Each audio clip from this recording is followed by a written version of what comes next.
And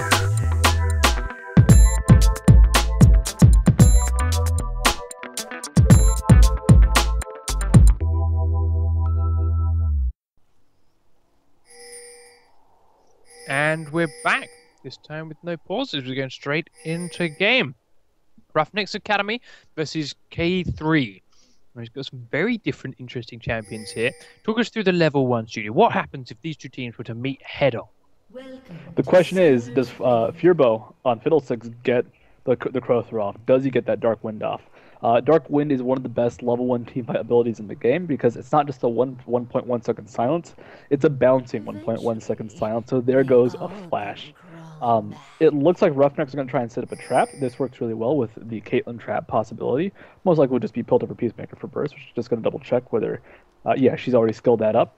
As well as the fact that if you walk into a Cassiopeia, she has a possibility of getting multiple Noxious Blasts off, and they can really follow that up with damage. Looks like both teams will spot each other out, though, as RoughNeX Academy moves forward. They walk over a ward. K3 haven't been spotted out yet, but most likely going to walk towards that river ward. No, they might not actually walk in that area, and RoughNeX Academy might not get that knowledge. Yeah, they probably got their suspicions. They're in there. I mean, if they're in this side of the jungle, chances are their opponents are doing the same thing on the other side of the map, but they are yet to have that 100% confirmed. Now they see Syndra walking out from there, and will obviously have that confirmed for good. Now, they still left Vayne, Thresh, and Vi in this half of the jungle. So where are you heading, Nocturne? Are you going to find these guys? And if you do, you're about to walk straight over a ward. So let's see how K3 react to this. Nocturne and Caitlyn are going to arrive there before Fiddlesticks. It's going to be a 2v3. Vi's charging at the Vault Breaker. The hook's going to go onto Caitlyn. There's the focus. The tumble's there. Barrier, flash, and the ignite have been used. Jims is going to keep chasing. There's a ward in the bush already. The cleanse has been used. Tumbles forward, picks up the first blood, but he's very, very deep now, and he has no flash. Syndra is zoning out Cassiopeia. Jims is still very low. Thresh is on the run. But RoughNeX Academy look like they're willing to back off and give this up thanks to some great positioning from Syndra. There are very few skills in this game, Peggy, that have RNG, but the Fiddlesticks Dark Wind bounce to the minions and nothing else. He got one bounce, then it hit the lizard, then it hit the small lizard, then it hit the other small lizard, then back to the big lizard, and he got no damage and no silence after that initial bounce, which that's unfortunate for Fearbo, but sometimes the cards just do not work in your favor. That's a huge level 1 kill too. Going to Vayne. A lot of summoners were burned in the process with the flash and the cleanse, but still Vayne summoners, yeah, and the flash and the barrier of Caitlyn. But still, it's Vayne having the advantage, and if Vayne gets ahead versus Caitlyn, you can actually see the Dorn Shield start on Jims. Very, very worried about that matchup. But if Vayne gets ahead, she just all-ins non-stop, and it gets very difficult for Caitlyn to survive. Going to be up to Fiddlesticks to try and protect her, but you can already see that K3 are playing aggressively. Thresh in the bush far forward, while RoughNeX Academy have to just play very far back and very defensively. So, let's see how that does shape up. Of course, the used exhaust as well on Fiddlesticks will allow for a little bit of extra freedom in that lane. Syndra is putting a lot of punishment down on Cassiopeia here as the ganks come in from Vi. She missed the initial Vault Breaker because of Flash, but Cass tries to stay and finish off that Vi. As a result, loses her life to Syndra Vi with just enough health after that potion ticking to survive the last little tick of poison. Now, you can see the output of Zipper. You can see why he went for the barrier. He doesn't need the ignite damage to get the kills, but he's just a little bit short. Fearbo taking a lot of damage. Bot lane, though, almost taken down to about 100 HP is now. Caitlyn trying to fight them off, deal some damage to Jims and RoughNeX. Syndra versus Cassiopeia is a matchup where Cassiopeia, if she gets in onto Syndra, she can shred her to bits. The thing is, Syndra's going to have that constant harass, and if she gets ahead at level 6 when Syndra gets that massive amount of burst from her ultimate, guess what? Zipper's not going to have a way to safely harass, safely farm, safely engage, and there's always a big risk that Neptuno can just land a stun and burst her down immediately, especially with the barrier down now. I mean, that was a full combo that went on to Fiddlesticks as well. The hook landed, Flay landed, the Condemn pushed him into the wall, and a Silver Bolt's tick went off, so that was all the damage that K3 had, which is why he ended up so low. Didn't quite manage to finish him off, but if the Ignite was off cooldown, which it will be shortly, then he's going to have some serious issues, especially as he's no longer on full health either. His sustain has run its full course. So Fiddlestick's got to be very, very careful to look out for that next grab heading his direction. Cassiopeia then started going into the jungle and taking away that Wraith camp between creep waves. So she's going to start keeping those creep score numbers up and that gold income flying through the roof. To see if she can make use of it. And of course, which jungler really plays the game in this mid lane? I mentioned before how neither of those mid lane AP carries have real escape abilities. We've already seen Vi give it a go and blow the flash on Cassiopeia. Syndra still has hers, but Nocturne is going to hit 6 shortly. And Syndra does have decent ways to escape most ganks. Most ganks is the key word there. Because Nocturne with the spell shield and his ultimate can get into range of Syndra and then actually have a brief defense versus her knockback. So Neptuno can try and defend himself relatively well. And he has to outplay and outthink Peanut when it comes to the spell shield, because if not, he's going to try and defend himself with a knockback. It's going to get blocked, and he's just going to get CC'd, feared, and then Zipper can just land 1 or 2 Twin Fangs with the Noxious Blast and tear him to bits. This is an aggressive start. Actually, Wojo catching out Vi right now, trying to chase him down, but Wojo's got the speed, but not the safety to go for that chase. Yeah, it did a lot of damage to that Vi in all fairness, but we'll not chase that any further. Do we get a silence comes out in the bottom lane onto Vayne, but the fear goes down onto Thresh, who takes a lot of damage before the condemn to safety before Vayne comes through. So Tremor got to be very, very careful now actually. Quick Peacemaker and a couple more auto attacks or a headshot proc could take him very, very low. And yeah, trying to come forward for those souls. Does take that Peacemaker to the face. So you've got to be careful to stay away now. And in actual fact, K3 do decide they're going to base. So it's time for that first blood gold to really come into effect for Vayne. Oh, I lied. They changed their mind again. They stay in lane. So that 400 gold advantage still not quite in play yet. It's only a slight experience advantage right now for Gyms. And even though they have a very slight CS lead, this is still a scary lane for Vayne. Caitlyn might go back and buy, but she also doesn't want to let Vayne have a chance to use that first blood gold. So expect really constant pressure in the bot lane. Expect James to be constantly at the point where he'll hit the back button and go right back to lane. Because he's trying to constantly farm, constantly stay equal on CS with Caitlyn. But the problem is, it's going to be detrimental to him if he's losing CS, if he's constantly being pushed in. This does give a chance, though, where Caitlyn can farm safely, despite the first blood. And now Thresh is going to have issues trying to land hooks because Fiddlesticks can hide him back. Caitlyn can hide by the minion wave.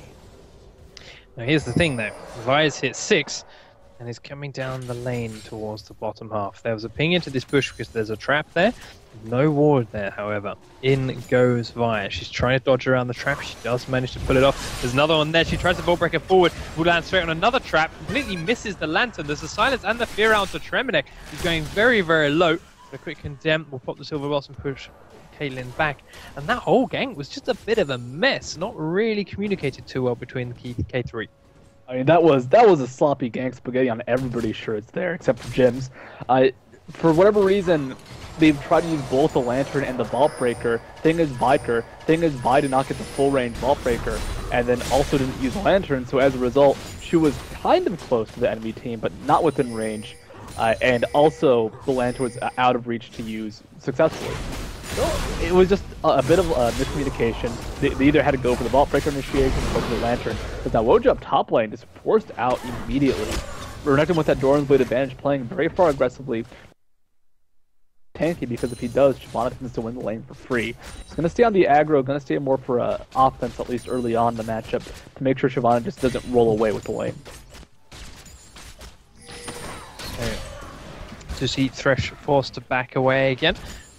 Abusing the fact there's only one creep and Vayne in the lane. We'll get a Fiddlesticks Fear bounce between that multiple times, lay some good damage down, but ultimately Caitlyn Fiddle will base as well. Now it's Vayne chance. Now she can go back, she can use that first blood gold, that 400 bonus that she picked up earlier on. Middle lane, while the CS numbers are slightly in advance to Cassiopeia, a lot of those are the Wraith camp, so they're only worth about 4 gold each from us. But here is the full combo coming out of Syndra. Not enough to finish her off, but it is enough to bait Nocturne in on the turret. Now Vi comes around the back, and even with the barrier, down goes Cassiopeia. Nocturne does get the spell shield too to avoid that hook from Thresh. Now, that was a really good initiation from Neptuno. He got the stun onto Cassiopeia, he got the burst combo, but unfortunately it was a Nocturne ultimate that stopped his chase. However, Nocturne tried to play that to the max, tried to play that really far forward, having seen the knockback and stun already been used. Had there not been backup for Neptuno, had there not the flash knock-on off, Cassiopeia would have landed her ultimate, they could have slowed him and immediately chased him down. However, Neptuna with good reaction times actually dodged the ultimate, the petrifying gaze from Zipper. If you ever played against a Cassiopeia, you'll know the ultimate has a very brick delay on its cast. Actually, Jim's in a lot of danger bot lane. Comes out in the bottom lane. Surprise party, Fiddlesticks does shout a surprise. Immediately forces a flash, sorry, not a flash, just a tumble into the river from Vayne with a quick flay from Thresh. She gets away safely, but it was a nice try catching her as she came back towards that lane. They do get her cleanse, and this is the rule of cleanse. If you use cleanse, it's up to you as the person playing against it to try and time your next fight before cleanse comes back up. So Fiddlesticks won't have ult for a good 90 seconds, but after those 90 seconds, if James does not play defensively, if there isn't good ward coverage, it's up to Furbo to try and land another ultimate, get another fear off, and then just immediately take down Vayne from that, and they very possibly can. Or go for Tremneck. However, Jims with Cutlass and Berserker Greaves now, it's going to be very, very high damage, factoring Silverbolt Plus especially. You see him land some net. Oh, that hook doesn't quite touch onto Caitlyn, but it was very close. And Silverbolt proc taking about 300 health off of Caitlyn in total. Can't take too many more of those. And of course, as you mentioned, once that Cutlass proc goes out and the slow and movement speed buff are introduced, Vayne is going to be able to chase that Caitlyn down until the cows come home. So we'll watch that lane tightly. But Syndra hiding off in one bush with Vi in tow, waiting for that Cassiopeia to reveal herself. Does give up and go back into lane to try and bait her forward. Uses the full combo. Vi is not there to react. Cassiopeia will just start drinking potions again back under her turret. I like that ult though, because now Cassiopeia low on HP, forced to drink potions, but she can't defend the turret, she can't defend the push. Nocturne doesn't have ultimate yet, they know that. Hook barely missing bot lane, but now they can apply some pressure as now. Vi just moving forward towards the turret, just trying to be aggressive. RoughNeX is in the enemy jungle there, around the blue buff, looking to collapse towards mid, and he just had to ult over the wall. But we do see, in fact, Jims, while he took the fear and the silence in the bottom lane, just let them run out, and then turned on his ultimate and killed Fiddlesticks with a quick condemn. Beautifully played by him. There was just not enough damage coming out from Caitlyn. We do see the petrifying gaze going off in the mid lane as Vi and Syndra dive that Cassiopeia, but again, not enough, and with a hook in the bottom lane, that's another kill for Vayne. K3 are on a roll. Kills across the map, 0-7 now the score mid lane. Everybody's surviving that dive. Neptuna being the healthiest member at about half HP, and Dragon already heading back up to the top lane. I mean, these ganks are aggressive. There aren't good answers from RoughNeX Academy. Zipper, for example, has no escape, has no defensive mechanism, especially against Assault and Battery, which makes Vi immune to any sort of CC. She has no way to deal with Syndra in lane. She can't escape the harass. Bot lane, we've seen the constant pressure from Vayne. Like, for example, Fiddlesticks was too close to the wall. He was in range for the condemn, and as a result, immediately got chunked down. And there was just nothing he could do about it besides move out earlier. And that's a lot of the play from K3. They're finding small weaknesses, exploiting little positional mistakes from RoughNeX Academy, and as a result, they're picking up kills left and right. Now we're at 6,000 gold in favor of K3. And as far as I'm concerned, if you're K3 right now, what you're going to do is you're going to play safely, you're going to look for that one moment to go for a dragon, then go for more turrets, and just completely explode across the map. They might just wait and finish some more items. For example, Syndra doesn't have Athene's Holy Grail yet. Vayne has finished her Blade of the Rune King, but they can go for a Zeal possibly. But, I mean, K3 are just in such a dominant position now. Let's see. Fiddlesticks in that bottom lane is hiding in a warded bush, but he's got ult and exhaust again, so we might see him try pull that off in the bottom lane. There, the ward does die, and he'd have seen that because he planted his own in that bush, so we'll watch and see that lane. Do of course see Syndra now pushing hard up that mid lane as the turret is no longer there for worrying about. Plants a ward in a very interesting position behind that blue bush. We'll have to see Nocturne from there. Now, normally, of course, that's not a traditional ward, but as I said, it's Nocturne. He can ult from that position and get right into the middle lane, so you have to ward a little bit further out than normal, and that was a very well-placed choice. Trying to push back in the top lane, but again, those two champions now, RoughNeX and Syndra, RoughNeX and Shyvana, are just in this place now where they can just easily clear a wave off each other and just let it go backwards and forwards. Not going to be too much trading, not going to be too much fighting, because they can both escape each other and just willing to get the CS. Actually, Jim's going aggressively towards Furbo. Furbo does have the fear, but the cleanse comes out. Cleanse has been used, the exhaust is there as well. Nocturne is going to ult and go deeper. He will turn back onto the Thesh's Lantern, pulls himself towards that Tribush, and with one quick flay onto Nocturne, they get out completely safe. They even managed to kill the ward, the Frybo threw over the wall as well, so a nice escape from Jims. A very aggressive way to play, but nicely controlled to get out of there. They're going to keep playing aggressively right now because they know they have the advantage. Like Zipper right now can't see in mid lane long. He's very squishy, aggressive, coming out from Ward. Down goes Syndra for the first kill on RoughNeX Academy. He just exposed himself a little bit too much in the mid lane. Nearly managed to take out Cassiopeia on her way down. The Ignite ticks were not quite enough, and with less than 100 HP, Zipper manages to walk on home. That's a safe Cassiopeia making it all the way back to base. I mean, Syndra's not at her burst potential yet. You build a themes first on Syndra because the CDR is amazing on her, and she also burns through mana quite quickly. Every 3 seconds, she's spending 80 mana to conjure a sphere. And it's not just, you don't just use it for CS, you don't just use it for pressure, you use it just to create a presence on the map, and also possibly build it for an ultimate. So you need to constantly spam spheres, especially if you're in any sort of siege or a team fight. So they need the mana regen, and now that she has that thing, now that she has, I'd say, her first core item, you expect a lot of AP to come out afterwards. Possibly a DFG, possibly a Death Cap. If she wants to be defensive, she could go for Azonias. But this is her time now to go from Syndra, successful harasser, successful DPS dealer in lane, to that insta-burst mage that you so rarely see, but when you do, when she does reach that point, she is devastating.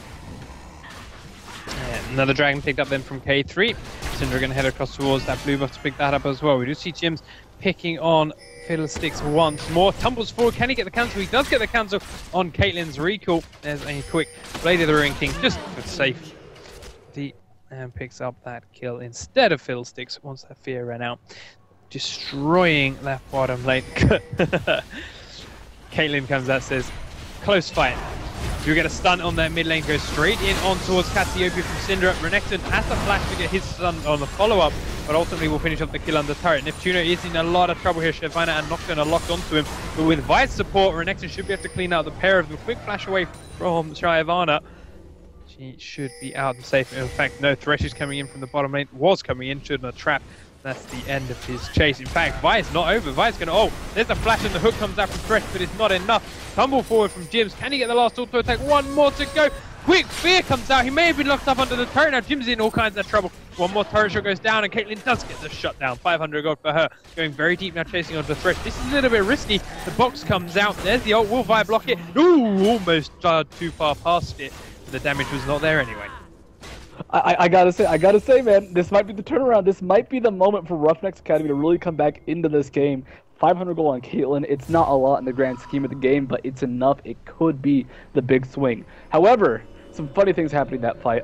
Did you see the fantastic flash Vault Breaker from Vi? He flashed after Shyvana, and then Vault Breaker immediately. A minimum range QQ, just tapping the skill briefly to get that damage out, and that knockback, the very, very small amount of knockback that's on Vi's Vault Breaker that people didn't forget about, use that to try and push Shyvana back into the team. It just was not enough, unfortunately, by a very tiny margin.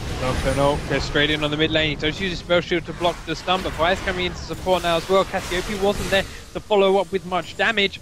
They will get away on the turret, especially once Thresh shows up as well to help ward him off the rest of the way. Shyvana, of course, or not Shyvana, but Syndra, of course, was landing the stun onto Cassiopeia. I like that deal with Nocturne. Nocturne will get to him. Nocturne will get the fear off guaranteed. He can deal with a follow-up from Nocturne because even though Neptuno went low, Nocturne himself can't pick up these kills. And even if he survives, even if he's only forced out, guess what? That's a 2.5 minute cooldown used by Nocturne to just force a summoner or force a retreat from Neptuno, who used nothing, didn't use a summoner, just had to go back to base and heal. That's an A-OK trade. You just see Vi ults onto the bottom lane, onto Caitlyn. Vayne comes forward, does pick up the kill. You see Thresh was a little bit exposed there behind the turret. He's got Cassiopeia and Nocturne facing down onto him. Cassiopeia picks up the kill. Fiddlesticks comes in now as well. Vi and Caitlyn are in a bit of trouble if they stay here. Cassiopeia's got ult again. They need to make sure they're facing the other way. There's the cleanse comes out from Vayne. We'll keep them running away. Does get out of there safely. Vi goes back off to the lane using the Vault Breaker over the wall. Not over yet though. Vi is in the area. There were pings onto them. Fiddlesticks has the ultimate and has a fear up, but does he have the backup? He is going for it. Oh, there's the wall. There's the fear onto Jims. There is no cleanse, of course. The exhaust is down. Jim's waterfall down to Nocturne, actually. Vi manages to walk straight on out of there. I actually not turning around for a bit, just going for some I aggression. come straight back in, because why not?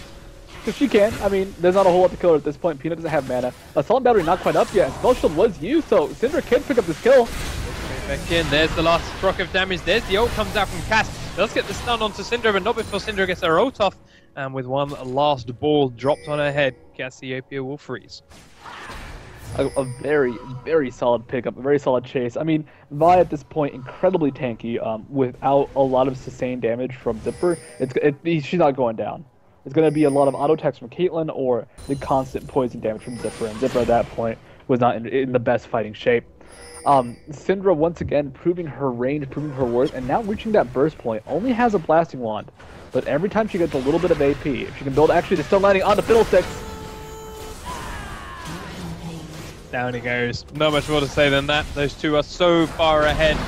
Second he went in. There's the surrender vote as soon as 20 minutes passes. RoughNeX Academy will tap out. K3 advance on through with a easy win.